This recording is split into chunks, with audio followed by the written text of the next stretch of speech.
Bonjour à tous, je suis ravi de vous retrouver aujourd'hui pour un essai d'une voiture en conduite semi-autonome. Semi parce que on est encore obligé de temps en temps de remettre les mains sur le volant. C'est une sécurité, mais pour le reste, vous le voyez, la voiture conduit toute seule. Je n'ai même pas les pieds sur les pédales de frein ou d'accélération. La voiture gère sa vitesse, gère la trajectoire presque toute seule. Ça marche selon les marques jusqu'à 60, 70, parfois 200 km/h chez Mercedes. Vous avez encore entendu le petit bip. Nous l'avons essayé chez Volkswagen, chez Audi, chez BMW. Globalement, le système marche toujours de la même façon, c'est-à-dire que on est plus sur un système de conduite, d'assistance à la conduite que de véritable conduite autonome. Même si, vous allez le voir, le volant est en train de tourner tout seul à ma place. C'est assez impressionnant.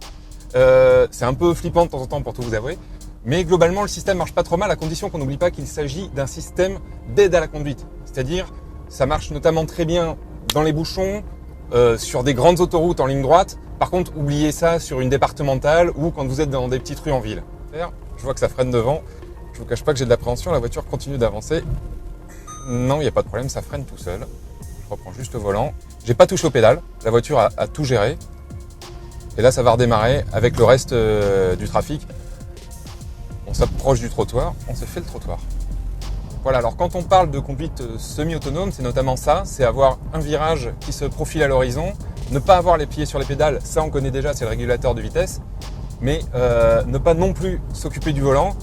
Je dois avouer que j'ai un petit peu d'appréhension, on va quand même la laisser faire. A priori, ça tourne. Ouais, c'est le cas, sans problème. La voiture est en train de prendre le virage à ma place. C'est un peu de la science-fiction, mais pourtant, c'est entre guillemets juste une Passat, c'est-à-dire pas non plus une voiture type limousine.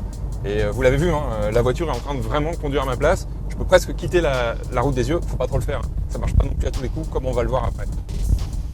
Pour réussir à pousser ces systèmes de conduite autonome dans leur retranchement, mais sans rien casser, nous sommes allés les tester sur notre circuit de Montlhéry avec ce qu'on appelle une balloon car.